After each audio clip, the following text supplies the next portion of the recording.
The Duke of Holden had spent the better part of his life ensuring that no man, woman, or tenant on his land dared question him twice. On the terrace at Holden Court, beneath 40 paper lanterns and the disapproving eyes of half the county's peerage, he raised his voice for the first time in living memory to give an order on his wife's behalf. And the wife in question turned, set down her glass without a sound, and walked into the dark. He had said it plainly, the way he said everything, without embellishment, because embellishment had never once served him. Bow to her authority, he told them, as you would bow to mine. It was meant as vindication. It arrived instead a full 2 years too late, and Eleanor Ashford, Duchess of Holden, who had learned a great many things in her marriage but never once learned to accept a gift offered after the need for it had passed, left the terrace, left the party, and by morning had left Holden Court entirely, taking nothing with her but a green leather ledger and the small brass key to the estate office that had, for one autumn of her life, been the only door in that vast house that had ever opened to her without hesitation. The guests on the terrace did not understand at first what they had witnessed. The Duke had defended his wife, a room had obeyed, the orchestra, after the smallest and most uncomfortable of pauses, resumed its playing, and Lady Cordelia Rensworth, who had been the immediate cause of the whole exchange, drank the rest of her wine with the particular composure of a woman determined to be seen minding nothing at all. Only Lady Beatrice, watching from the doorway with a stillness that had, over 11 years in that household, become her most reliable instrument, understood at once that something had gone gravely wrong beneath the appearance of triumph, because she alone in that gathering had known Eleanor long enough to recognize the exact quality of silence with which a woman chooses to leave a room rather than remain in it under false colours. She did not follow immediately. She waited, instead, until her nephew had finished accepting the murmured congratulations of men who believed they had just watched a husband defend his wife's honour, and then she crossed the terrace and told him, in a voice pitched for no ear but his own, that he had best go and see what he had actually done, because it was not at all what he believed he had done.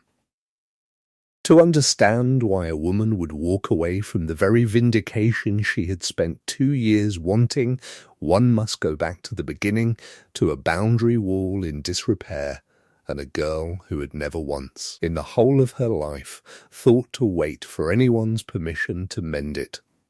3 years before that terrace, before the title of Duchess had ever been spoken in her presence, Eleanor Vance was the daughter of a land steward, unmarried at 24, and known throughout the parish for keeping better accounts than the man who had held her father's post before her death forced him from it. She had inherited, along with her father's ledgers and his small stone cottage at the edge of the home farm, a habit of speaking to gentlemen exactly as she spoke to tenants, which was to say without softening. And it was this habit, more than her birth, that had made her something of a curiosity among the Haldon estate's upper servants. She did not curtsy longer than duty required. She did not lower her eyes when a man of rank addressed her. She managed the estate's western boundary accounts with a precision that had on more than one occasion embarrassed the London train solicitor the previous Duke had employed. And she did all of this from a cottage whose garden wall shared its northern edge with the Duke's own private walking path, a fact neither of them yet knew would matter. Rowan Ashford, 7th Duke of Holden, inherited his title at 31 under circumstances the parish still spoke of only in careful half-sentences. His father's death having come hard upon the heels of a scandal involving a woman his father had trusted with the estate's accounts, and who had, in the end, trusted the estate's coffers rather more than the estate deserved. She had been clever and charming and utterly without conscience, and she had left the sixth Duke's affairs in such disorder that his son inherited debt disguised as order, a household that did not yet know it was in difficulty, and a private conviction forged in the particular fire of that betrayal that competence in a woman was a mask worn by women cleverer and more dangerous than himself. He walked his boundary path each morning not for pleasure but for reckoning, totaling in his head what the estate could no longer afford, and it was on one such morning, in an autumn so early the frost had only just begun silvering the hedgerows, that he found a section of the garden wall behind the steward's cottage torn down to its footings,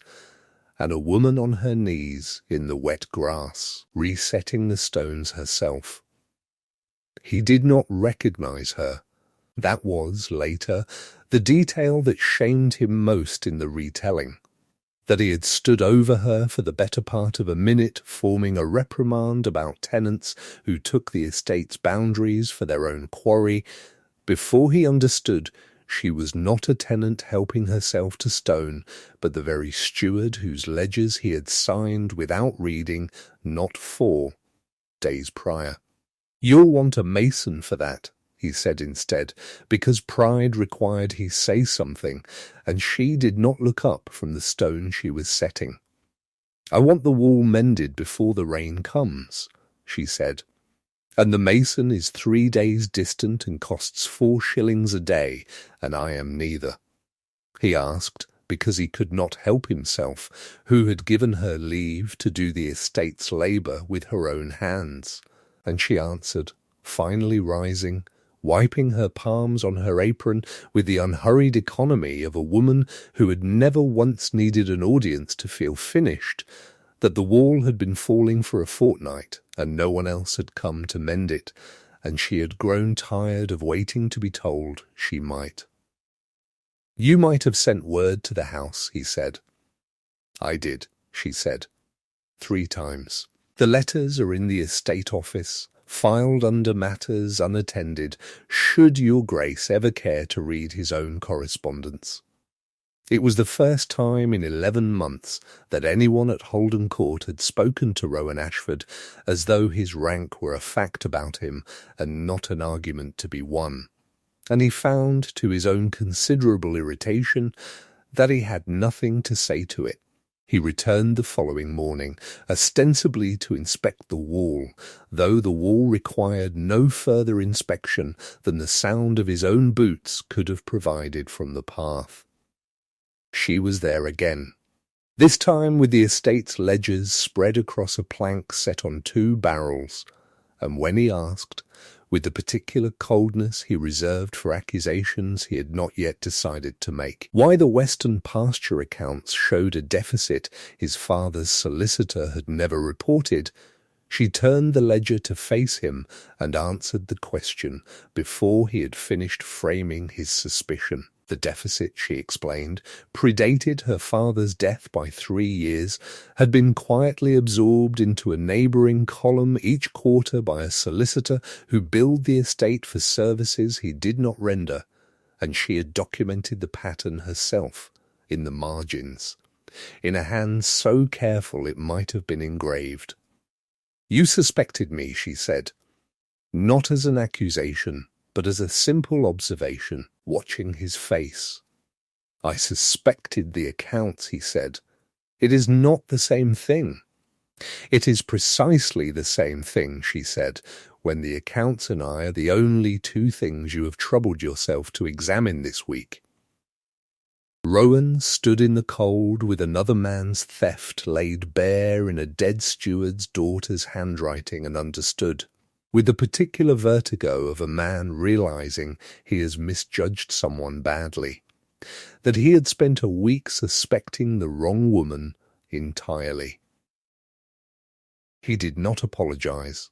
That too would come to matter, though neither of them could have said so on that particular morning, with the frost still silvering the hedgerows and the cold air carrying between them a silence neither yet knew how to fill with anything gentler than practicality.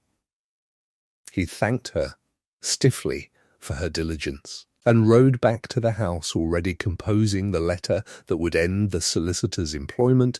and it was 3 weeks before he returned to the boundary wall at all. Though he found in the interval that his morning walks had begun arranging themselves, without his quite deciding it, to pass that particular stretch of garden at that particular hour. Mrs. Price, the housekeeper, was the first to notice, remarking to no one in particular over the breakfast tray that his Grace had taken to walking the western path in every weather God saw fit to send. And it was Lady Beatrice,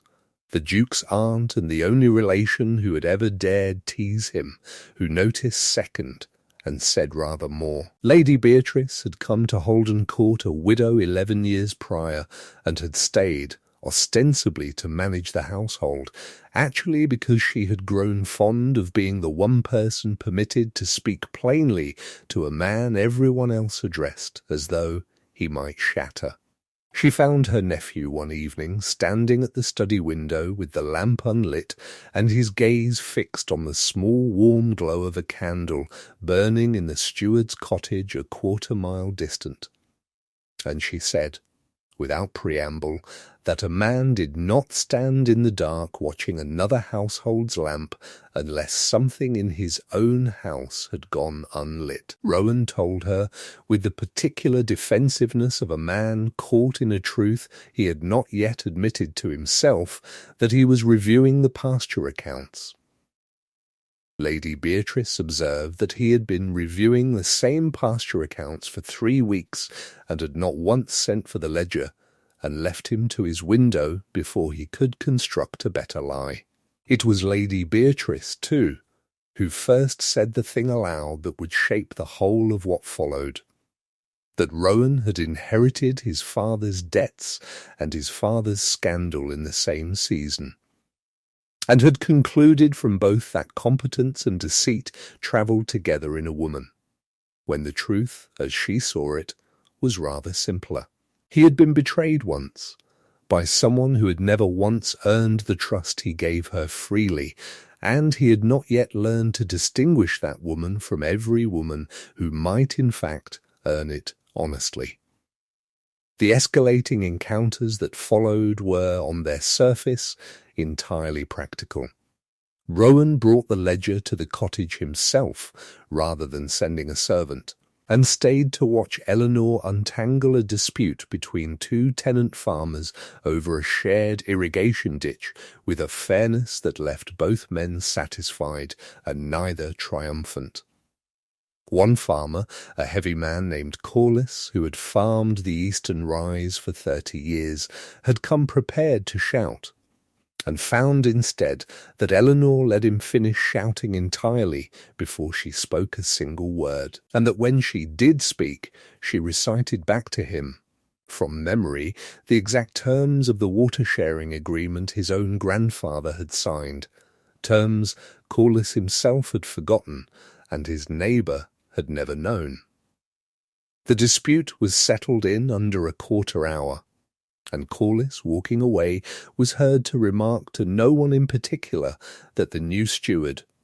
whatever her sex, kept a fairer accounting than any man he had dealt with in 30 years, which was, in that parish, as fine a compliment as a farmer knew how to give. There was a particular exchange, remembered fondly by Lady Beatrice in later years, in which Rowan attempted, with characteristic clumsiness, to offer Eleanor a compliment disguised as a criticism. Remarking that her handwriting in the ledgers was so uniformly neat, it made his own solicitor's scrawl look like a magpie's nest, and receiving in return only a raised eyebrow and the observation that a man who could not be bothered to form his letters legibly ought perhaps to hold his tongue on the subject of penmanship altogether, an exchange that left him, by his own later admission, more thoroughly charmed than any practised flattery from any London drawing-room had ever managed. Rowan watched Eleanor refuse, twice, gifts of preserves and mended linen from tenants grateful for her father's memory, not from pride but because she kept a private ledger of her own, in which she recorded that a steward who accepted gifts could not be trusted to judge fairly the giver's disputes. "You could accept the jam, at least," he told her once, half in earnest, watching her decline a jar offered with real warmth by an elderly widow whose rent she had that very week reduced on account of a failed harvest. "The jam is not the danger," Eleanor said. "The danger is what I will owe her, without meaning to, the next time she and her neighbour disagree about a fence line." He began, without quite admitting the habit to himself, to test her, bringing her figures he already knew the answer to, watching to see whether she would flatter him with the answer he wanted or give him the one that was true. She gave him every time the one that was true, often before he had finished disguising the question, and each time she did it, something in him that had gone rigid since his father's death loosened by some small and unwilling degree. He watched her too, on a bright afternoon in September, teach a pair of tenant boys to read a ledger's columns using stones gathered from the very wall she had mended, arranging them into sums on a flat rock while their mother stood by, uncertain whether to be grateful or embarrassed that the estate steward had taken such trouble over children who would never themselves hold land. Eleanor told the woman, when she offered a stammering apology for the boy's interruption, that a farm was only as well kept as the hands eventually left to keep it, and that she would rather spend an idle hour teaching sums to boys who might one day need them than spend it idle at all. Rowan, watching from the path where he had paused rather longer than his errand required, found himself thinking, not for the first time, that his own tutors, engaged at considerable expense throughout his boyhood, had never once managed to make arithmetic seem a thing worth wanting rather than a thing merely to be endured, and he wondered, with a discomfort he did not yet examine closely, what manner of duke he might have become had someone troubled to teach him as she taught those boys plainly, patiently, and without once making the lesson about her own authority to give it. There came an afternoon in late October when a sudden storm caught them both at the far boundary wall, well beyond the shelter of either house, and they were obliged to wait it out beneath the meagre cover of an old oak, standing closer together than propriety would ordinarily have permitted, close enough that Rowan could hear, over the drumming of the rain, the particular unhurried rhythm of her breathing. Neither of them spoke of anything consequential. She told him, when he asked to fill the silence, that her father had planted that very oak the year she was born, meaning to make of it a marker for the boundary line, and had instead made of it, without intending to, a kind of clock, since she had learned to tell the season by the particular colour of its leaves before she had learned to read.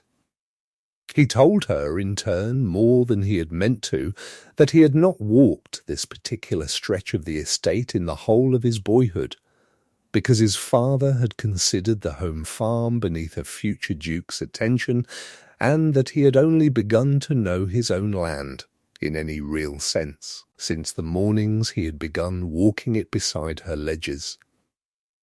It was not a declaration. It was, in its way, more dangerous than a declaration, because it was simply true, offered without artifice to a woman who had never once given him reason to think artifice would serve him with her. There was, too, the matter of the book, which Lady Beatrice would later insist was the moment she herself first knew the thing was serious, rather than merely curious. Rowan had noticed, on one of his visits to the cottage, a worn volume of estate law on Eleanor's shelf, its spine cracked from use, and had remarked, without much thought, that a woman with her gift for figures ought to have a proper library rather than a single borrowed text. He said nothing further of it, but a fortnight later a crate arrived at the cottage from a bookseller in the county town, containing not the newest fashionable novels, which he suspected she would have declined on principle, but 6 volumes of land law, agricultural treatises, and a battered survey of drainage engineering that he had specifically requested the bookseller locate, having overheard her complain weeks before of the estate's persistent trouble with standing water on the lower meadow. There was no note enclosed, no card bearing his name, and Eleanor understood at once, without needing either, precisely who had sent it and precisely why he had chosen to send it in silence rather than announce it as a gift requiring gratitude. She wrote him no letter of thanks. She did, however, appear at the boundary wall the following morning with the drainage survey already half read, and a dozen sharp questions about the lower meadow that kept him standing in the cold a full hour past his usual walk. And it was this, more than any declared affection, that told them both something had shifted between them that neither yet had the courage to name. Cecily, the Duke's young ward and the orphan daughter of his late sister, was the first in the household to say what everyone else had begun to suspect. She was 9 years old, sharp-eyed in the particular way of children who have already lost too much to trust adults to tell her the truth of things, and she had taken to following Eleanor about the home farm on the pretext of learning her letters from the ledgers, though her real education was in watching. She would sit on an overturned crate by the cottage door, chin in her hands, and observe with unblinking attention as Rowan found some fresh pretext to linger, and one wet afternoon in the cottage kitchen, while Eleanor corrected the child's uneven columns of figures, Cecily asked her directly whether she meant to marry the Duke. Eleanor answered, with more heat than the question warranted, that his Grace had never given her the smallest reason to think of such a thing. And Cecily replied, with the devastating precision only a child can manage, that he walked past her window every morning and had stopped wearing his black armband, though her father had been dead scarcely a year. And that grown people, in her experience, rarely knew what their own faces were telling everyone else. "He looks at you," Cecily added, returning to her sums as though she had said nothing of consequence. "The way I look at the jam tarts before Mrs. Price says I may have one." Eleanor told her, rather more sharply than the observation deserved, to mind her nines and carry the remainder properly, and said nothing further on the subject, though she found that night that she slept rather less than usual. The public test came, as it so often does, in the shape of an ordinary evening made unbearable by an audience. The county's autumn assembly, held that year at the home of Lady Cordelia Rensworth's family, was the sort of gathering at which every unmarried woman of standing was displayed, and every steward's daughter was expected to remain, if present at all, near the wall. Eleanor had come only because the assembly's accounts, at Lady Cordelia's own request, needed settling before the evening's end, a task that placed her, ledger in hand, close enough to the dancing to be seen and far enough from it to be spoken of as though she could not hear. It was Lady Cordelia herself, graceful and cutting in the particular way of women who have never once needed to raise their voice to wound, who remarked to a cluster of guests in a carrying tone that made no pretense of privacy, that it was a curious thing indeed for a duke to entrust his accounts to a woman whose only qualification was a dead father and a great deal of presumption. And that one wondered what other liberties a man in mourning for his own judgment might be persuaded to grant her. There was laughter, the light, practised laughter of people who wished to be seen agreeing without troubling themselves to think, and Eleanor, who had heard every word from a distance of perhaps 10 feet, kept her eyes on her ledger and her pen moving in its steady column, because she had long ago decided that dignity was the one inheritance no one could contest. Rowan stood not 10 feet distant on the other side. He heard every word, and in the silence that followed, a silence in which he might have spoken, might have crossed the small space between them, and said plainly that the woman in question had, that very quarter, saved the estate a sum 4 times what her salary cost it, he said nothing at all. He turned instead to the gentleman beside him and resumed a conversation about the coming harvest, as though the insult had been a draught from an open window, unpleasant and easily ignored. It was, Eleanor would understand only much later, not indifference, but cowardice of a very particular kind. The cowardice of a man who feared that any public defence of her would be read by the whole county as confirmation of exactly the presumption Lady Cordelia had accused her of, and who chose, in that moment, his own reputation's safety over hers. She did not stay to watch him choose it twice. She finished the accounts, curtsied to her hostess with a correctness that left no opening for further comment,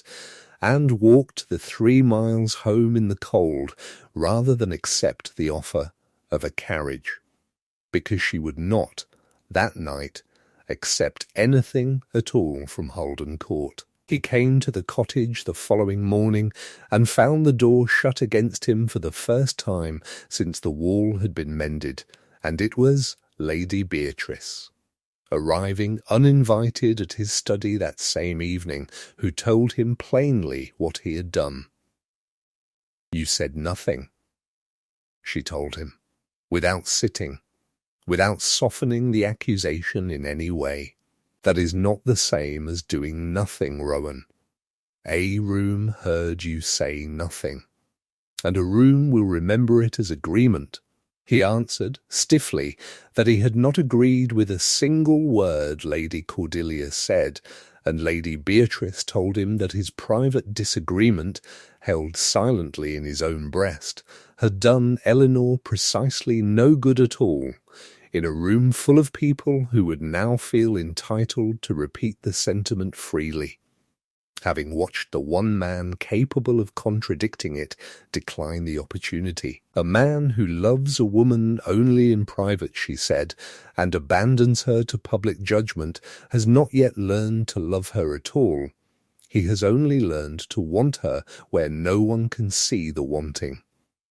Rowan, who had never in his adult life been spoken to in such terms by anyone, absorbed the words with the particular stillness of a man too proud to argue and too honest to deny them, and said only that he did not know how to undo what he had failed to do. Lady Beatrice told him that undoing was not the work required of him. The work required was doing, plainly and publicly, the thing he had failed to do the first time, and doing it before he lost the chance entirely. He did not act on her advice quickly. That, too, was a failure he would later name aloud. Pride is a slow healer of its own wounds, and Rowan spent the better part of a season constructing, in his private ledger of intentions, a courtship built entirely of small competencies rather than declarations, because declarations frightened him, and competence, he had come to believe, was the only language Eleanor fully trusted. He brought her the estate's timber accounts to review, not because he needed her judgment, but because he had learned that asking for it was the nearest thing to affection he yet knew how to offer. He mended, with his own hands and considerable clumsiness, a section of fencing on the home farm she had mentioned once in passing, and said nothing of having done it, so that she found it repaired one morning, the joints crooked and the nails driven at odd angles in a way no estate carpenter would ever have permitted, and understood, without being told, precisely who had knelt in the mud to do it, and laughed, for the first time in his hearing, a short surprised sound she seemed almost embarrassed to have made.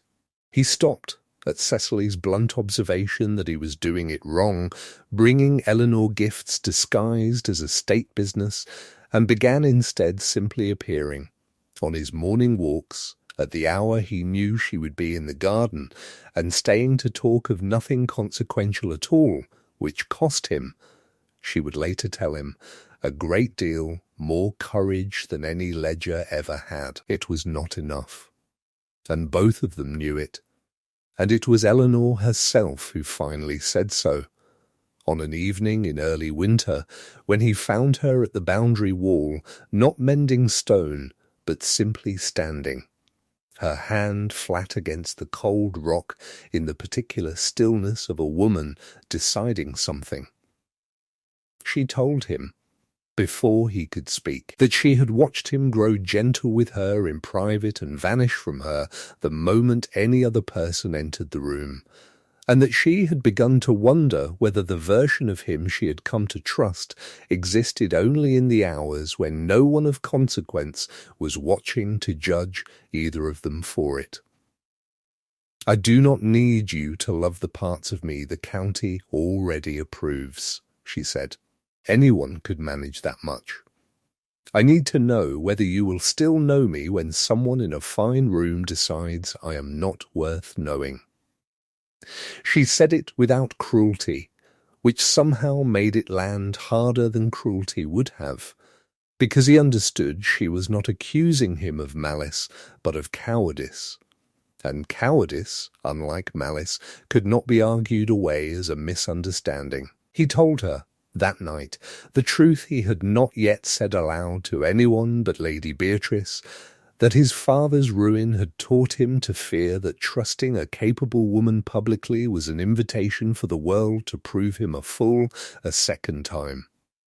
and that he had let that fear govern him even as every private hour with her had taught him the fear was groundless. "I watched a woman my father trusted burn this estate to its footings," he said,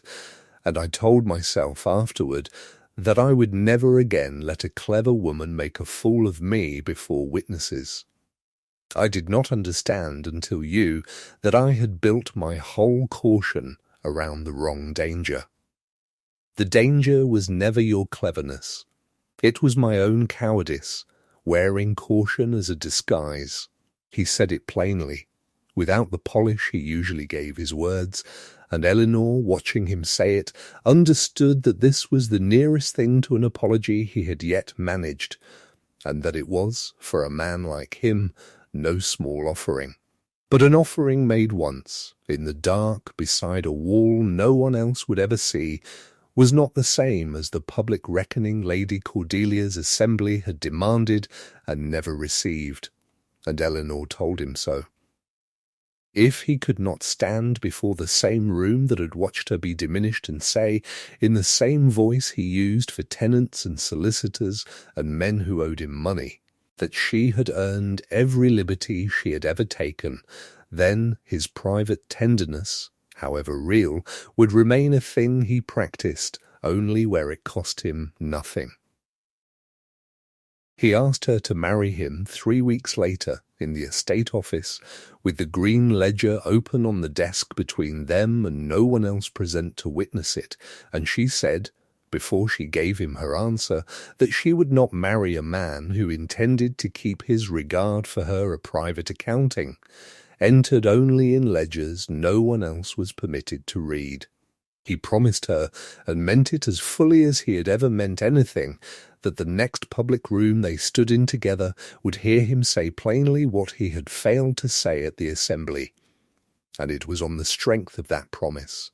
more than the proposal itself, that she agreed. Mr. Whitcomb, the estate's under-steward and the household's most reliable witness to every change in its weather, noted in his own private diary that winter that his Grace had, in the space of a single season, gone from a man who reviewed his accounts alone by lamplight to a man who could not seem to review them at all,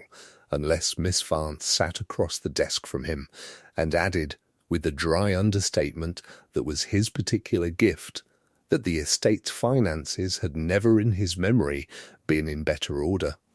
whatever the county chose to make of the arrangement producing it. The wedding itself was a smaller affair than the county expected of a duke, held in the same parish church where Eleanor's father lay buried, and the smallness of it was, everyone who attended understood, entirely deliberate rather than an economy. Lady Beatrice stood as the only witness of rank on the Ashford side, and wept, to her own evident surprise and mild irritation, through the whole of the brief ceremony, while Cecily, permitted to scatter dried lavender along the aisle, took the office with such solemn self-importance that even the vicar was obliged to hide a smile behind his prayer-book. Eleanor wore no jewels but a small brooch that had belonged to her mother, and carried, tucked beneath her bouquet where only Rowan would ever know it was there, the brass key to the estate office, a private joke between them that he alone understood when he saw the small shape of it beneath the ribbon, and laughed aloud in the middle of his own wedding. A sound so unguarded that Lady Beatrice would claim, for years afterward. It was the first time she had heard her nephew laugh without first checking who was listening. There was no wedding breakfast for 400 guests, no procession of carriages down the drive. There was a modest supper at Holden Court for the household and the nearest tenants, Corliss among them, loudly toasting the bride's fairness in matters of water rights until Mrs. Price was obliged to steer him gently toward the cold meats and away from further oratory. And it was, by the unanimous and quietly surprised opinion of everyone present, a far warmer occasion than the grand assemblies the county was accustomed to, precisely because so little of it had been arranged for the county's benefit at all. The marriage that followed was, by the standards of the county, a scandal absorbed and then, gradually, forgiven, the way scandals involving dukes so often are, though forgiveness did not extend so far as to erase the particular chill with which certain drawing-rooms received the new Duchess of Holden. Rowan kept his promise more often than he broke it. He corrected, plainly and without heat, any guest who spoke to Eleanor as though her opinion on estate matters were a curiosity rather than an authority. And he did so consistently enough that Lady Cordelia herself, within the first year, learned to hold her tongue in his presence, if nowhere else, choosing instead to direct her observations to rooms he had not yet entered, a habit that suited neither woman but satisfied, for a time, some fragile truce between them. Eleanor, for her part, did not soften into the ornamental stillness the county expected of a duchess. She kept the estate's western accounts herself for the first 2 years of her marriage, over the mild objection of a solicitor who found himself, more than once, corrected by her in front of his own clerks, and she taught Cecily her letters at the same kitchen table where the child had first predicted the marriage. A small continuity neither of them remarked upon, but both privately treasured. But promises kept in daylight are easier than promises kept in crisis, and it was 2 years into the marriage, at the very terrace assembly with which this account began, that the old fear resurfaced in a new and more dangerous shape. The evening had begun well enough. Halden Court itself was host that autumn. The first grand assembly Eleanor had presided over as Duchess rather than attended as a steward's daughter, and she had spent the better part of a month ensuring every detail of it. From the placement of the lanterns to the ordering of the musicians met a standard she alone seemed to notice or care for. A tenant dispute over grazing rights had grown heated enough to reach the assembly's guests as gossip earlier that week, and Eleanor, asked directly by a visiting earl whether she had truly overruled her own husband's steward on a matter of boundary law, answered as she always answered, with the plain fact of the matter, which was that she had, and that the steward had been in error, and that the ledgers would bear her out to any man willing to read them. The earl, unused to being corrected by any woman regardless of her title, turned to Rowan with the particular expectant look of a man waiting to be shown whose authority truly governed the house, and it was here, in that small charged silence, that Rowan made his second and more insidious error. He had spent 2 years learning to defend his wife plainly, and he reached, in that moment, for the largest defence he knew how to give, forgetting, in his eagerness to avoid his first failure, the shape of the second one waiting beside it. He did not correct the Earl with a simple statement of fact, as he had learned so carefully to do in 100 smaller exchanges. He framed his correction instead as a command, delivered in the carrying voice of a man asserting dominion rather than a husband stating a truth he believed, a voice that turned every head on the terrace toward them both. "Bow to her authority," he said, "as you would bow to mine," and the room, startled into obedience, offered Eleanor a chorus of correct and utterly hollow deference. Murmured apologies and lowered eyes from guests who understood only that they had been commanded, not persuaded, the exact performance of respect she had spent her whole life refusing to accept as a substitute for the genuine article. She understood, in the silence that followed his words, precisely what had happened, though it took her the length of the walk to the terrace's edge to find language for it, even to herself. He had not defended her as an equal whose judgment required no one's permission. He had commanded a room to treat her as an extension of his own authority, granting her, by decree, the very deference she had spent her whole life earning through demonstrated competence rather than accepting through anyone's grant. It was in its way a kinder version of the same failure that had wounded her at the assembly 2 years prior, because it still made her standing contingent on his will rather than her own worth, dressed now in the clothing of vindication rather than silence. She had wanted for 2 years to hear him defend her. She had not understood, until the words finally came, that she wanted him to defend the fact of her competence, not to command the room's obedience to it, as though her worth were his to bestow. It was this distinction, subtle enough that a lesser woman might have accepted the moment gladly, that sent her from the terrace, and by morning, from Halden Court itself. Rowan did not understand what he had done until Lady Beatrice, summoned to the study at an hour when even she thought better of intruding, explained it to him with the particular patience of a woman who had watched her nephew make the same shape of mistake twice, and hoped, this time, he might finally see its outline. "You did not defend her," Lady Beatrice said. "You claimed her. There is a difference, Rowan, between telling a room that a woman's judgment has earned their respect and telling a room that they owe her respect because she belongs to you. and the difference is the whole of what she has spent her life fighting for. You gave her the appearance of the very thing she has spent her life refusing to accept from anyone, including, apparently, you, Rowan, standing at the very window where he had once watched a distant candle in a cottage he had not yet understood he loved, saw at last the shape of his error with a clarity that felt less like insight than like grief, and understood that the woman who had left him that morning had not left because he failed to defend her, but because even his defense had, at the crucial moment, made her authority a gift of his granting rather than a fact of her being.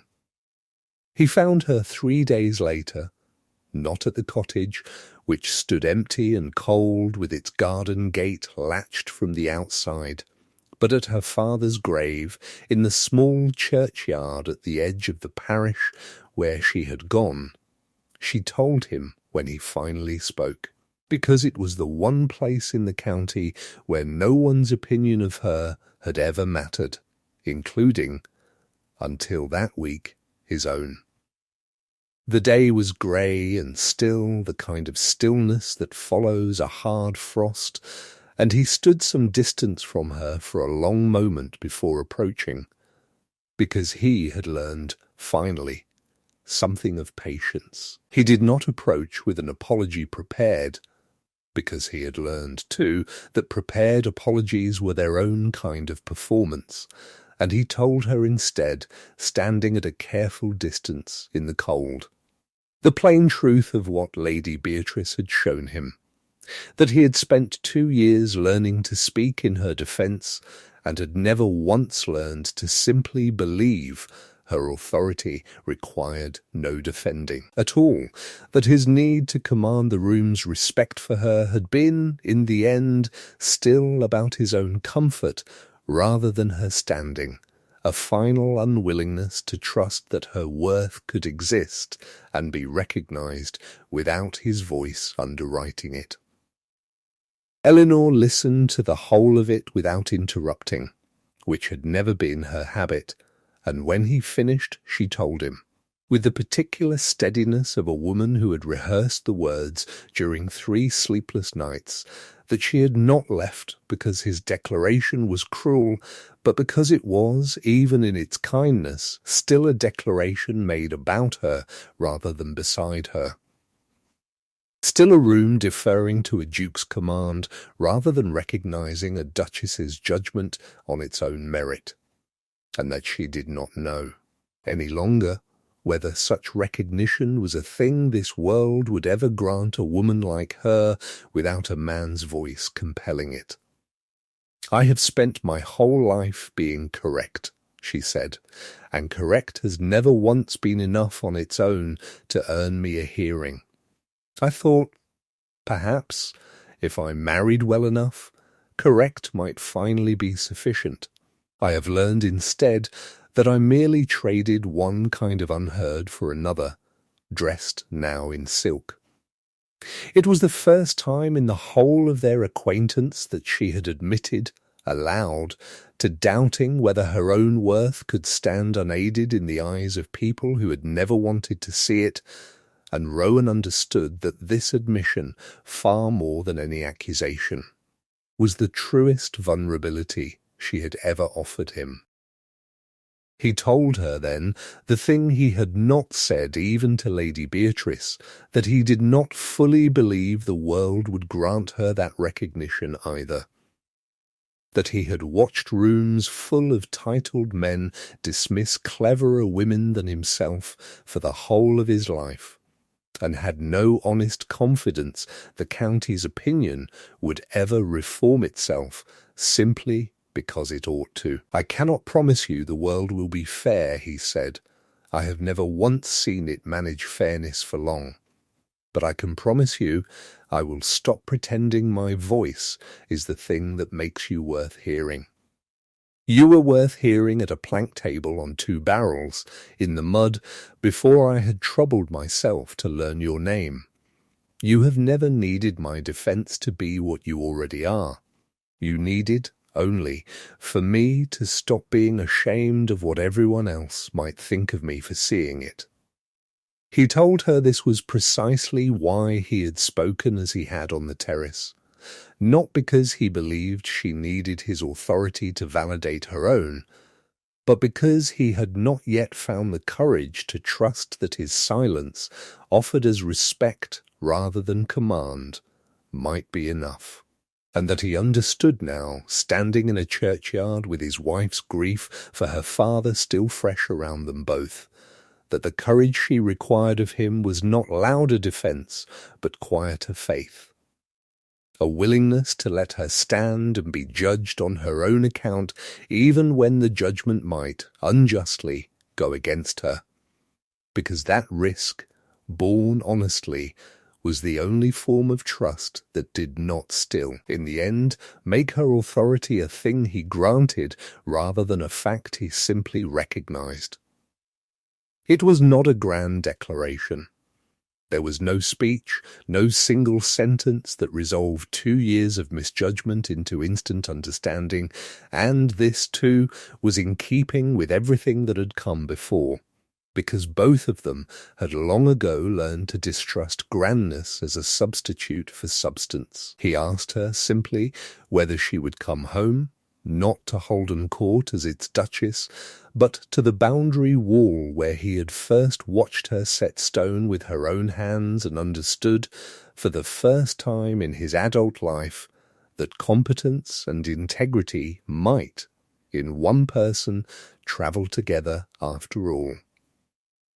She did not answer him immediately. She let a full minute pass in the cold churchyard, a hesitation she offered not from doubt, but from the same instinct that had governed the whole of her life, the refusal to let any answer, even a true one, seem like surrender rather than choice. And when she finally said yes, it was with the same unhurried economy she had once used to wipe the mud from her hands and declare a wall finished. "I will come home," she said. "But you will not command another room on my account, Rowan, not even kindly. You will simply tell the truth and let it stand, and trust that a truth spoken plainly enough, often enough, needs no chorus to be real." He told her he understood, and this time both of them believed him. Before they left the churchyard, she told him one thing more. The last of the 3 sleepless nights' rehearsed words, and the hardest of them to say aloud. She told him that she had stood on the terrace in the moment after his voice rang out over the assembled guests, and felt, beneath the anger, a small treacherous flicker of relief, because some part of her had wanted, badly, to simply be told she need not fight for her own standing any longer, that a duke's decree might do the fighting for her, and she might at last rest. It frightened her more than the insult itself, she said. To feel how easily she might have accepted that rest, might have let his authority stand in for her own simply because she was tired, and she needed him to understand that her leaving had been as much a refusal of her own weariness as of his error. "I did not walk away only because you claim me," she said. "I walked away because I very nearly let you, and I could not forgive either of us for that." Rowan, hearing this, understood that he had married a woman whose courage extended even to confessing the moments her courage had nearly failed her, and he told her plainly that he thought this the bravest thing she had yet said to him. Braver by far than any ledger correctly kept. Because a person could recite figures from memory and still fear, more than anything, admitting to a single moment of wanting to lay the burden down. She looked at him for a long moment in the grey churchyard light, and something in her face eased that had not eased since the terrace, and it was then, rather than before, that she finally took the arm he had been holding out to her, unacknowledged, for the better part of an hour. They walked back to the cottage together rather than to the great house, and it was there, at the mended wall, that the last small ceremony of their reconciliation took place, unwitnessed by any assembly, requiring no chorus of forced deference from any room. Rowan told her plainly, using her Christian name for the first time in the whole of their acquaintance, rather than the formal address he had clung to even through 2 years of marriage, as though titles might keep some final distance safely between them, that he did not intend to command any room's respect for her again,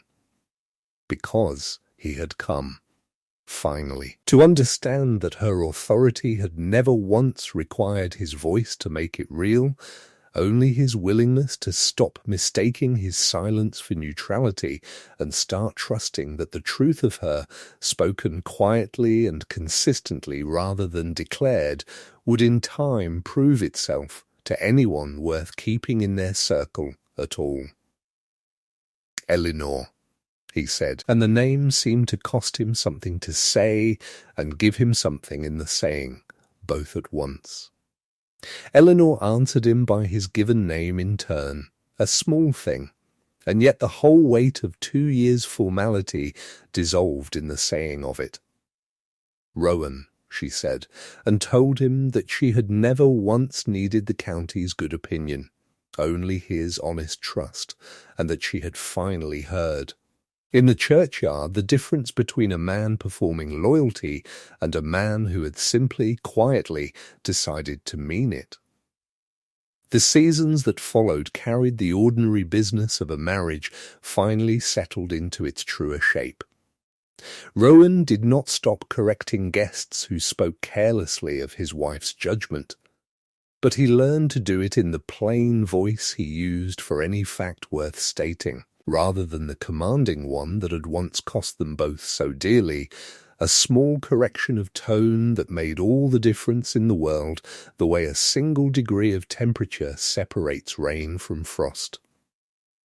When a visiting bishop remarked at a dinner some months later that it was unusual to see a duchess so occupied with matters of land management, Rowan answered simply that his wife managed the Western accounts more capably than any solicitor the estate had ever employed,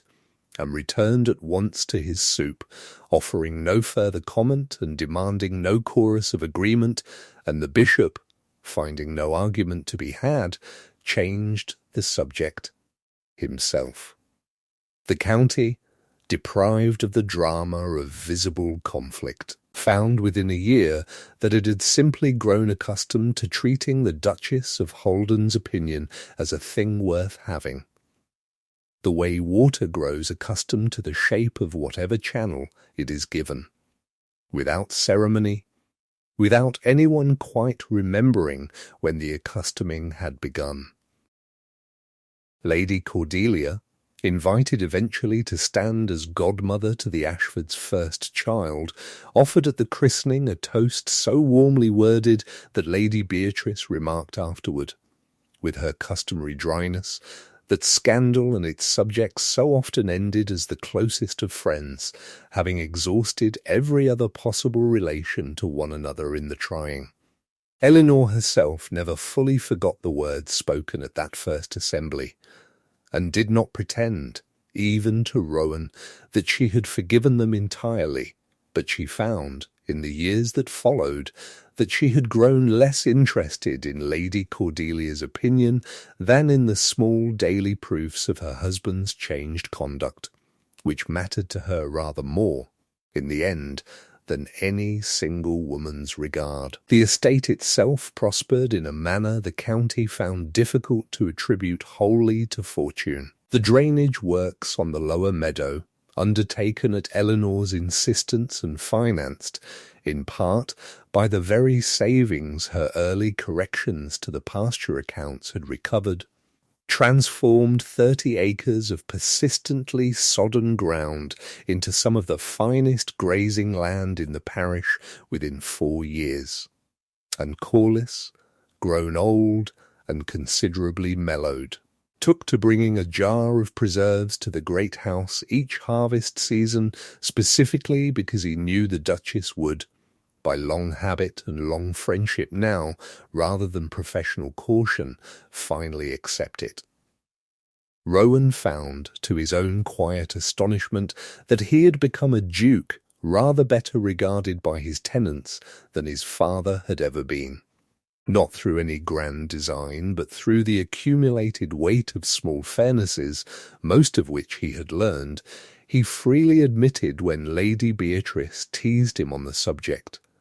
from watching his own wife practice them years before he had thought to marry her. Cecily, grown taller and considerably more insufferable in her certainty of having predicted the whole affair from the very first wet afternoon in the cottage kitchen, took to reminding anyone who would listen that she had known before either of them, and was rewarded for her perception some years later with a small ceremony of her own in the same churchyard where Rowan had once found his answer, though that account belongs properly to a different telling. She kept, into her own adulthood, the habit of watching people's faces for the truths their words declined to offer, and credited the habit, whenever asked, to a wet kitchen table and a steward's daughter who had never once thought to send her away for asking questions grown people generally preferred unasked. Mr. Whitcomb, the estate's steward in truth as well as title by then, kept in his own private ledger a single dry annotation beside the entry recording the boundary wall's original repair, noting only that the stone had held remarkably well these many years, a comment Lady Beatrice always maintained was the single wittiest thing the man ever committed to paper, and meant, everyone understood, rather more than it said. The lamp in the estate office window, once lit only for a duke's solitary reckonings of debt and doubt, burned most evenings now for two, and it was there, some 5 years after the churchyard and the mended wall, that Eleanor found the old green ledger tucked at the back of a drawer, its pages still holding, in her father's careful hand, and then her own, the record of a boundary once fallen and rebuilt stone by patient stone. She showed it to her daughter, not yet old enough to read the figures, but old enough to trace the lines with a small finger, and told her, in words the child would not fully understand for years, that some things worth having were never granted by anyone's permission at all, but built, quietly, and without an audience, by whoever was willing to kneel in the cold and do the mending themselves. Rowan, watching from the doorway with the particular stillness he had learned, at last to value rather than fear, said nothing to interrupt the telling. He had, by then, long since given up correcting Lady Beatrice's fond habit of retelling the story of the terrace to any guest who had not yet heard it, though he privately maintained, whenever asked directly, that the true turning point of his marriage had never been the churchyard at all, nor even the terrace, but a wet October morning years before either, when a woman he had not yet troubled himself to recognize told him plainly that she had grown tired of waiting to be told she might mend what was broken, and had gone and mended it herself. He had spent the better part of his youth believing that authority was a thing a man was born to and must guard jealously against every rival claim upon it, and he understood now, watching his wife's hand cover his daughter's smaller one across the old ledger's pages, that he had been only half right. Authority was indeed a thing to be guarded, but not against the people one loved. It was the fear of losing it to them that had cost him 2 years he could never fully recover, and it was the quiet, daily practice of setting that fear aside, again and again, in rooms grand and small alike, that had finally taught him what his father's ruin had never managed to teach him, honestly. The county, in time, stopped speaking of the scandal at all, as counties generally do once a thing has proven itself durable rather than merely provoking,